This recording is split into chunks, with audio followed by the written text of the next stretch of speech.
하나님의 말씀은 사도행전 27장 24절에서 25절까지의 말씀입니다. 사도행전 27장 24절에서 25절까지의 말씀 봉독해드리겠습니다. 바울아, 두려워하지 말라. 네가 가이사 앞에 서야 하겠고 또 하나님께서 너와 함께 항의하는 자를 다 내게 주셨다 하였으니 그러므로 여러분이 안심하라. 나는 내게 말씀하신 그대로 되리라고 하나님을 믿노라. 아멘. 할렐루야.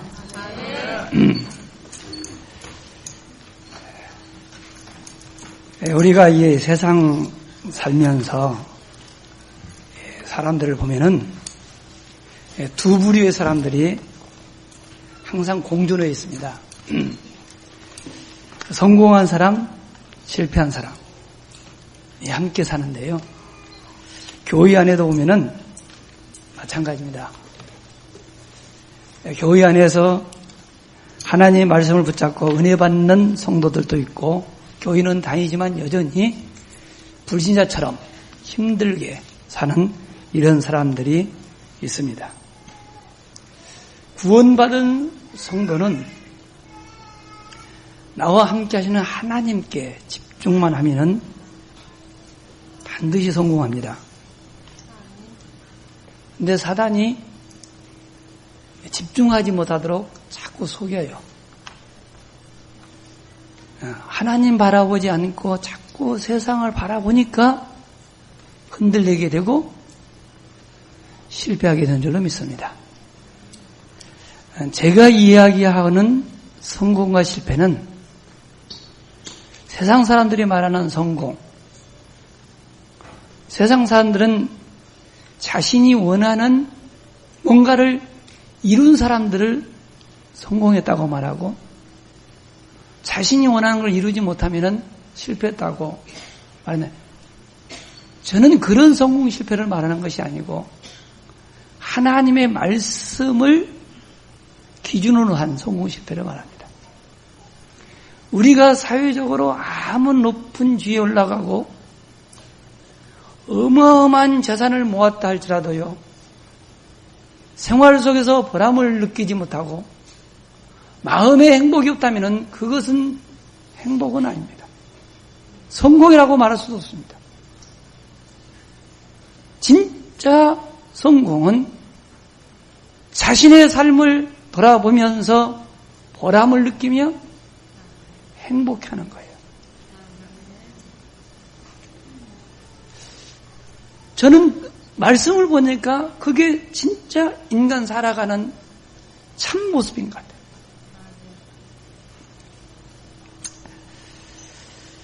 더 이상 속지 마시고 하나님의 말씀을 가지고 깊은 기도 속으로 한번 들어가 보세요.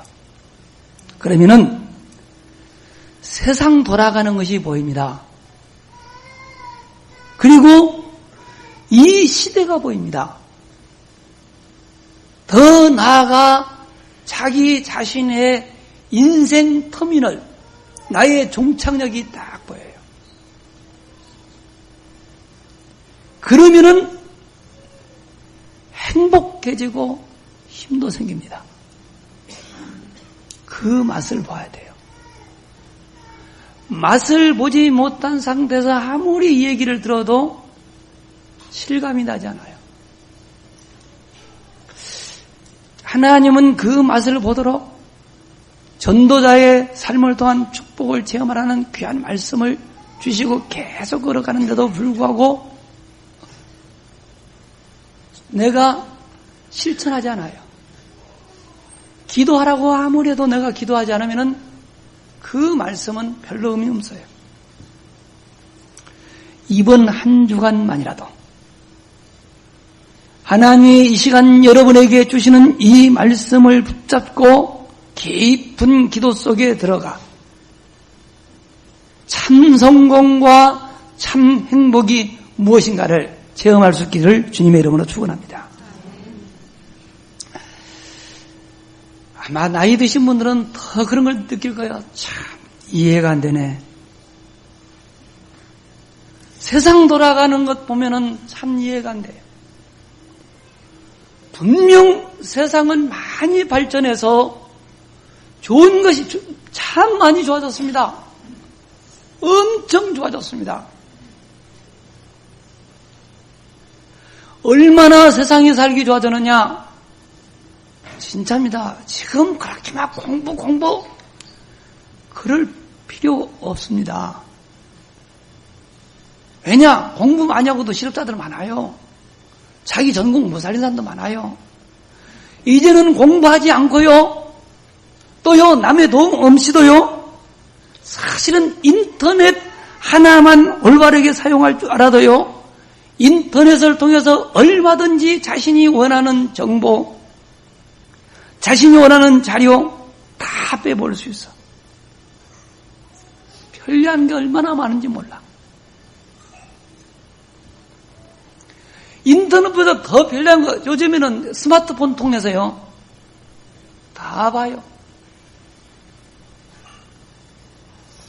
자, 이렇게 좋은 것이 많이, 그래서 저거는 머리 쓸 필요가 없다니까요. 이렇게 편리하고 좋은 것을 많이 만들어가지고 사람들의 이 생각할 수 있는 기능을 마비시켜요. 사고력을 저하시키고는 짐승처럼 사람들도 본능적으로 행동하도록 끌어가고 있어요. 나는 이걸 사단의 고도의 전략이구나. 하나님의 말씀을 보면서 세상을 보면은 사단의 전략이요. 사단은 편리하고 재미있는 것을 주면서 사람들과의 관계를 자꾸 단절시켜요. 인간은 지음을 받을 때 혼자 살 수 없고 더불어 살도록 지었는데 사단은 다른 사람 도움 없이 너 혼자 너희 가족끼리도 얼마든지 살 수 있다. 그런 것을 자꾸 만들어주는 거예요.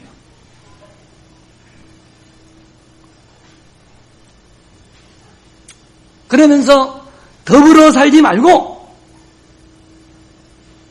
혼자서 남보다 더 많이 갖고 더 많이 즐기며 살아라. 이걸 자꾸 부추기는 거예요. 지금 내게 있는 것이 부족해서가 아닙니다. 더 많이 가고 싶은 거예요.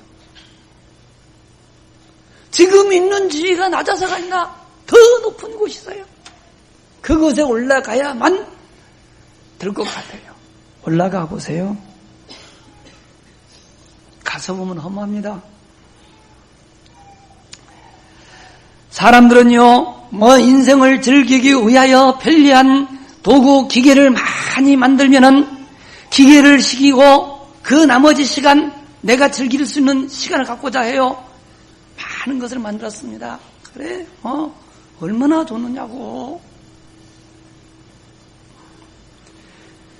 그리고 모든 일을 기계에 다 맡겼습니다. 근데 시간이 좀 나지요. 시간이 나는데 이 나는 시간, 기계가 일하는 그 시간을 내가 즐기려고 하는데 세상은 그냥 즐길 수 없어요. 반드시 세상을 즐기려고 하면 돈이 필요해요. 돈이 필요하면 돈을 벌려면 일을 해야 되는데 돈을 벌기 위해서 일할 수는 그 일을 기계에다 뺏겼어요. 그래 일할 곳이 없는 거야. 그래서 그래요. 그리고 사람들은 기계만 의지하고 살다 보니까 힘든 일을 못해요. 조급해요. 인내심도 없어요. 그러니까 자꾸 다퉈요. 싸워요. 갈등해요. 그런 노사 간에 자꾸 대립합니다. 여기 노동일 하시는 분들 계시면 이해하고 들으세요. 끊임없습니다. 나는요, 노동자들이 더 바꿨다고 막 싸우고 분쟁하고 참 무지해서 그런다고 봅니다. 그렇게 하면 할수록요, 가진 사람들이 어떻게 하는지 아세요? 첨단 기술을 도입합니다. 기계를 들여옵니다. 기계 장비 하나 들어오면은요, 많은 사람들이 일터를 잃어요. 왜냐? 돈은 있고, 지금 내가 좀 투자하면은 힘들어도, 내가 저 인간들한테 내가 시달리진 않아. 갈수록 고립됩니다. 보세요. 앞으로 보라니까요. 실업자들 더 많아져요. 가진 자들이 내놓을 줄 압니까? 안 내놓습니다.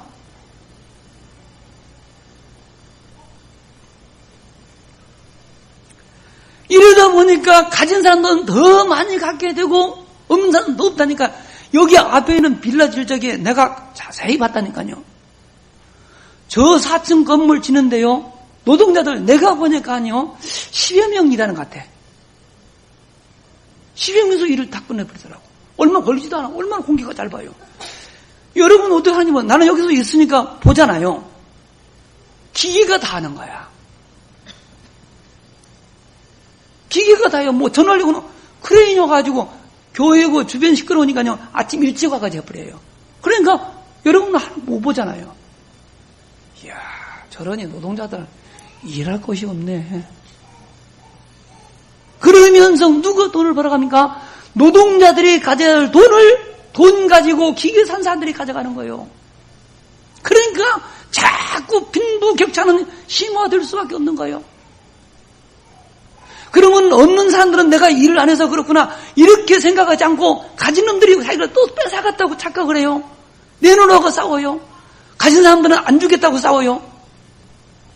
보세요. 잘 사는 나라일수록 다툼은 더 심해져요.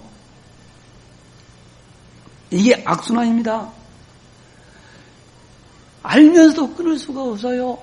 악순환의 고리를 끊을 수가 없다니까요. 뭐를 증명한지 아세요? 사람들이 말하는 과학 발달이 인생의 문제, 사회의 문제 해결할 수 없다는 가장 확실한 증거인 것입니다. 편리한 도구가 나올수록 세상 살기는 더 팍팍하고 힘든 거예요. 종교는 해결을 할 수 있습니까? 아닙니다.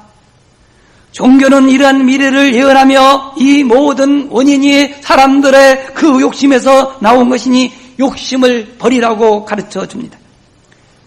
네 욕심에서 그런지 안 그런지 네 한번 깨닫고 체험하도록 한 프로그램이 있습니다. 그게 뭔지 아세요? 명상입니다.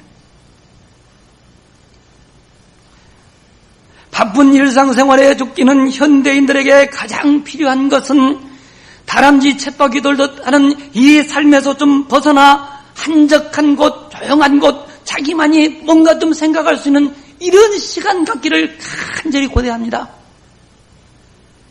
그런데 마침 템플스테이다, 무슨 명상운동이다, 기운동, 요가 혹은 마인드 컨트롤 이런 데 가보면요 조용하게 진짜 무근입니다. 아무 말 하지 않습니다.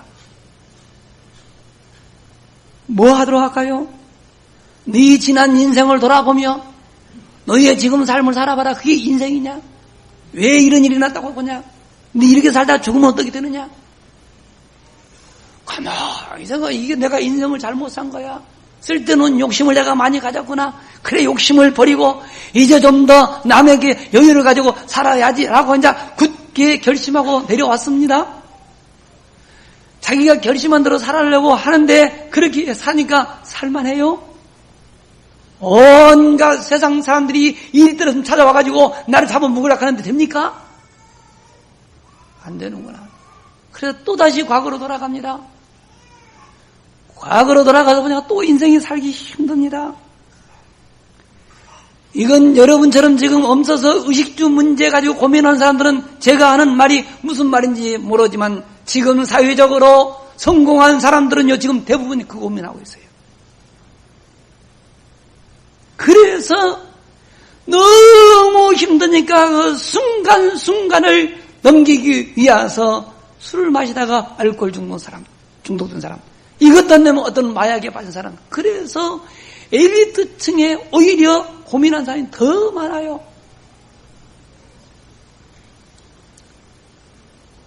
어떻게 이 사람들을 살릴 수 있을까요? 이들을 살릴 수 있는 사람이 영적 썸밋이요.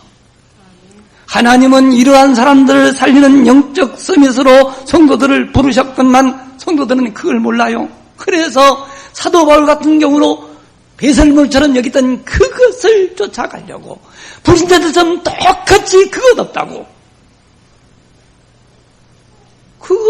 불행하다고 생각하고 그것 없다고 기죽고, 이거는 참 하나님으로 오는 행복을 맛보지 못했기 때문에 그래요. 저는 인생의 모든 문제가 성경에 다 기록되어 있어요. 해답도 있어요. 그러므로 문제가 발생하면은 하나님의 말씀에서 그 답을 찾아야 한다고 믿습니다. 제가 믿는 하나님의 말씀은, 성경은 창조주 하나님께서, 우리를 창조한 창조주 하나님이 우리에게 주신 인생 매뉴얼이라고 봅니다. 말씀 속에 잘 보세요. 저는 오늘 말씀의 제목을 비전을 붙잡는 기도라고 했는데요. 깊은 기도라고 했는데, 깊은 기도가 뭔지 아세요? 깊은 기도는 하나님이 우리에게 주신 인생 매뉴얼인 성경에서 자기 인생의 모든 해답을 찾아내는 것입니다. 그러므로 깊은 기도 속에 들어가려고 하면은 성경 안에서 붙잡아야 할 언약을 찾아야 되는데요. 성경에서 하나님이 우리에게 주신 언약이 뭘까요? 간단합니다. 성경은 우리에게 그리스도와 하나님의 나라와 성령 충만이라고 하는 세 가지 언약을 주셨습니다. 그러나 이 세 가지 단어만 붙잡으면 아무 힘도 없어요. 단어 속에 들어있는 내용을 알고 그 내용을 내 것으로 만들어야 됩니다. 예수님이 인생의 모든 문제의 해답이신 그리스도라는 말씀이 무슨 뜻인가? 그리스도의 비밀을 누리게 되면 하나님의 나라가 임한다고 하는데, 도대체 예수 그리스도 통해서 임하는 하나님의 나라는 무엇인가? 하나님의 나라가 임하면 세상을 이길 수 있는 능력이 임한다는데, 도대체 이 능력은 뭐지? 이러한 내용을 하나님의 말씀인 성경에서 찾아서 내 것으로 만들어야 되는데, 대부분 성도들이 예배 시간에 선포된 말씀만 듣지 성경을 가지고 확인을 안 해요. 그러니까 나는 이것을, 성경을 찾아서 여러분에게 전하기 때문에 나는 힘이 있지만 듣는 여러분은 확인되지 않았기 때문에요, 내 소리에 불과한 거예요. 여러분, 설교라고 하는 것은 제한된 짧은 시간 안에 성경 속에 들어있는 핵심을 여러분이 이해하기 쉽도록 여러 가지 예화를 들어 설명하기 때문에 성경 말씀을 가지고 다시 한번 여러분들이 확인하는 시간이 절대로 필요한 거예요. 예를 들어 말씀드립니다. 우리는 복음을 어떻게 설명합니까? 복음 설명하면서 그런다. 이 세상을 창조하신 창조주가 계시는데, 창조주 되시는 하나님께서 우리 인간만이 창조주 하나님을 알 수 있고 섬길 수 있도록 하나님의 형상으로 지었다고 창세기 1장 27절 28절에 기록되어 있다. 그러므로 인간은 하나님을 알고 하나님만 섬기면 아무 문제가 없었던 것을 우리가 창세기 3장 이전 에덴 동산에 보면 알 수 있어요. 인생의 모든 문제는 하나님의 말씀을 불순종하며 하나님을 떠나면서 왔기 때문에 다시 하나님을 만나 하나님을 섬기면 끝난다. 그런데 인간은 하나님 만나서는 길이 없어. 그래서 하나님이 다시 하나님 만나서는 길을 주시는데, 그 길이 예수 그리스도시고, 하나님이 우리에게 주신 예수 그리스도를 믿음으로 영접만 하면은 하나님의 자녀가 되고 권세는데, 이걸 구원이라고 한다. 이 사실 여러분 믿지요? 다 믿잖아요. 그러면 여러분 문제는 다 끝났단 말이에요. 예배 시간에 말씀을 들으면서는 분명히 내 문제는 이제 끝났는데, 집에 돌아가서 보니까 막 집안은 난장판입니다. 여전히 빚지는 남편은 그냥 내 마음에 안 듭니다. 현실 문제는 그대로 있는 거예요. 그래도 나는 아무렇지도 않아. 그렇게 됩니까? 들은 말씀은 온데간데 없어요. 현실 문제만 딱 남는 거예요. 왜 그러지요? 집에 가서 말씀을 가지고 확인해서 말씀을 통해서 내가 확인했는데 사람의 말을 들어서 그래요.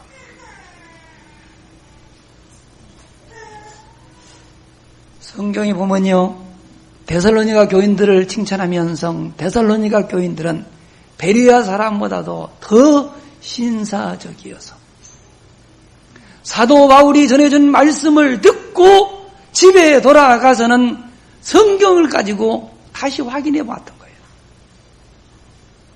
그런 사람만이 진짜 성경에서 인생의 답을 찾는 거예요. 여러분이 이런 작업을 해보면은요, 우리를 힘들게 하며 세상의 멸망의 길로 끌고 가는 사단의 실존이 보인다니까요. 사단의 실존이 보이는 그때부터 하나님이 여기에서 나를 건져내셨구나. 그게 보이는 거예요.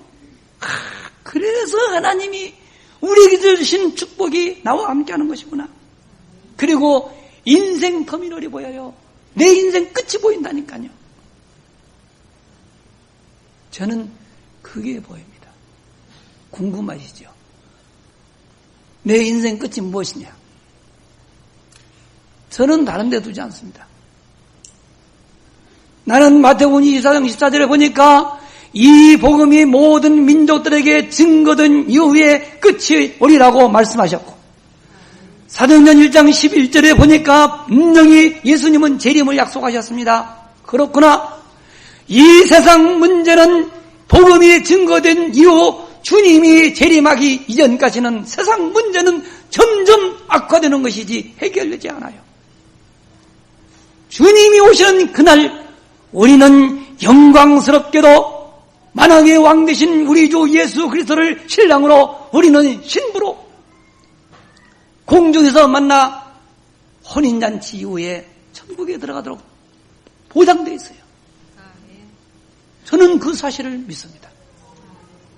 나는 그게 나의 유일한 소망입니다. 그게 나의 비전입니다. 그런 나는 이 세상에서 뭐 오래 살고 싶다, 뭘 이루고 싶다, 다 허상이요. 잠깐 살다가 지나가는 나그네 인생길 쌓아놓으면 뭐 하겠습니까? 우리 주님 분명히 나팔소리와 함께 오실 것이 분명한데 그날에 모든 것은 불에 타는 풀과 같다 그랬어요. 그래서 저는 거기에 소망 없습니다. 여러분, 성경을 보십시오. 사단의 실존 전략이 잘 드러나 있습니다. 성경은 사단의 실존과 전략을 밝혀주는 유일한 하나님의 말씀입니다. 그래서 사단은 자신의 정체가 드러날까 봐 여러분에게 성경을 읽지 못하게 할 뿐만 아니라 성경에 있는 말씀을 못 믿게 자꾸 회방하는 거예요. 성경은 뭐라고 가르쳐주지요? 우리 인간은 태어나면서부터 죄를 가지고 태어나요. 모든 사람이 죄를 범하였음에 하나님의 영광에 이르지 못하느니라. 로마서 3장 23절에 그랬어요. 이 죄는 근원이 사단에서 출발했다고 창세기 3장 1절 6절에 기록되어 있어요. 사단은 하나님을 바라봐야 될 사람들로 하여금 하나님이 아닌 다른 것을 바라보도록 자꾸 속입니다. 말씀을 불순종히 합니다. 눈에 보이는 좋은 것, 편리한 것을 주면서 영적인 세계를 모르도록 하는 존재입니다. 지금 세상을 보십시오. 사람들이 살아가는데 편리한 것이 얼마나 많습니까? 여러분 갖고 싶은 거 얼마나 많아요? 지금 있는 것도 다 갖지 못하는데 자꾸 더 좋은 것을 만들어냅니다. 그러면서 좋은 세상이 올 것이라고. 천만의 말씀. 지금 여러분이 가지고 있는 것으로 만족하지 못한다 하면 앞으로 더 편리하고 더 좋은 것 많이 나와도 그것이 여러분의 마음 절대 행복을 주지 못해요. 사단의 속임수입니다. 하나님이 아닌 다른 것을 관심 갖도록 하는 사단의 속임수예요. 여러분, 하나님의 관심을 갖지 않고 다른 것에 관심을 가지면 가질수록 여러분들은 더 피곤해져요. 불행하게 됩니다. 우리의 시선이, 관심이 하나님과 맞아야, 하나님이 내 마음에 계셔야만이 진정한 행복이 있음을 기억하시기를 주의 이름으로 축원합니다. 깊은 기도 어떻게 하냐고 묻고 싶겠지요. 깊은 기도 속에서 발견한 비전이 뭘까요? 성경에서 사단의 실존과 전략이 발견되면은 그때 비로소 하나님이 나에게 이런 축복을 주셨고 이런 사명을 주셨구나. 하나님이 주신 축복과 사명이 곧 참된 비전이요. 하나님이 우리에게 주신 거예요. 구원받은 성도의 최고의 축복이 뭐라고 생각하십니까? 저는 베드로전서 2장 9절의 말씀을 최고의 축복이라고 믿습니다. 그러나 너희는 택하신 백성이요, 왕같은 제사장들이요, 거룩한 나라요, 그의 소유된 백성이니 이는 너희를 어두운 데서 불러내신 이에 그의 기이한 빛으로 들어가게 하신 이에 아름다운 덕을 선전하는 자로 불렀다 그랬어요. 그리고 저는 고린도전서 3장 16절을 하나님의 말씀으로 믿습니다. 너희가 하나님의 성전인 것과 하나님의 성령이 너희와 함께 하시는 것을 알지 못하느뇨? 저는 기도 시간에 이러한 말씀을 묵상하면서 힘을 얻고 행복해합니다. 마가복음 3장에 보니까 주께서 원하는 자들을 부르시니 나 온지라 그랬어요. 이에 12를 세우사 저희와 함께 있게 함이라 그랬어요. 12를 세우신 이유가 뭐냐? 이는 저희와 함께 있게 하며 또 전도도 하며 귀신을 내어 쫓는 권세도 있게 하려 하십니다. 요한복음 14장 16절에 보니까 너희가 나를 택한 것이 아니오 내가 너희를 택하였노라고. 하나님이 나를 택하여 나와 함께 하시는구나. 그 주님이 나에게 뭘 약속했냐? 너희는 예루살렘을 떠나지 말고 아버지의 약속하신 것을 기다려라. 그러면 연날이 못되어 너희에게 성령이 임하게 될 것이다. 그리고 성령이 너희에게 임하시면 너희가 권능을 받고 예루살렘과 온 유대와 사마리아 땅까지로 내 증인되리라. 우리와 함께 하시는 주님에 의해서 우리를 통해서 주님의 복음이 증거된 이후에 주님은 다시 오신대요. 이 천국 복음이 모든 민족들에게 증거된 이후에 끝이 오리라. 갈릴리 사람들아 어찌하여 너희가 하늘을 쳐다보느냐? 너희가 본 그 예수님은 너희가 본 그대로 오시리라. 이게 주님께서 우리에게 주신 약속이에요. 우리가 비록 이 땅 위에서 살면서 불신자들과 똑같은 음식을 먹고 똑같은 공기를 마시지만 우리의 신분이 달라요. 빌립보서 3장 2절 안 보셨어요? 우리의 시민권은 하늘에 있는지라. 하나님의 백성입니다. 달라요. 저는 이러한 말씀을 묵상합니다. 이러한 말씀을 묵상하게 되면요 신기합니다. 이 세상에 대한 욕망이 사라져요. 하늘에 대한 소망이 생겨요. 내 계획이 아닌 하나님의 계획인 세계 복음화가 바로 내 인생의 비전으로 바뀌게 될 줄로 믿으시기를 바랍니다. 저는 오늘 본문에 보니까 사도 바울이 풍랑마나 어려움 당하는 그 순간에도 두려워하지 않고 배 밑에 들어가서 깊은 기도 속에 들어갔어요. 어떻게 그렇게 할 수 있었을까요?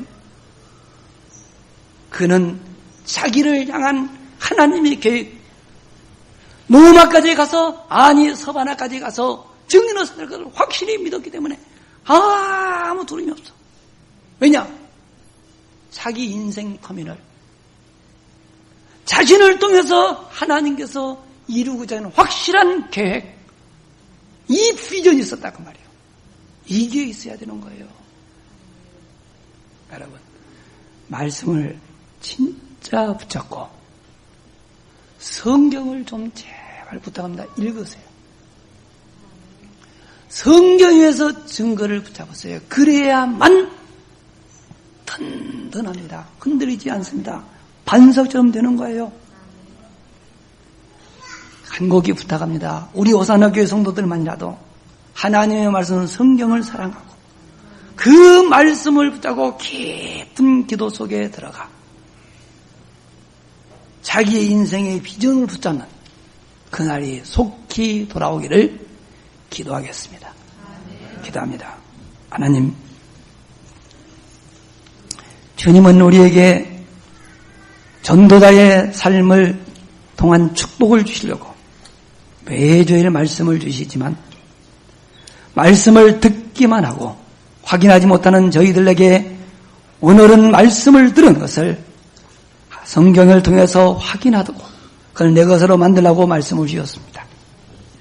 인생의 모든 문제에 대한 해답을 하나님 아버지께서 우리에게 주신 인생 매뉴얼인 성경을 가지고 해답을 찾아내는 것이 깊은 기도라고 말씀하셨사오니 우리 오산어교회 전성도들 크고 작은 문제가 발생할 때마다 말씀 속에서 그 해답을 찾는 그리고 말씀 속에서 자기 인생의 터미널을 찾는 진정한 비전을 붙잡는 귀한 성도들 모두 되어지게 하여 주시옵소서.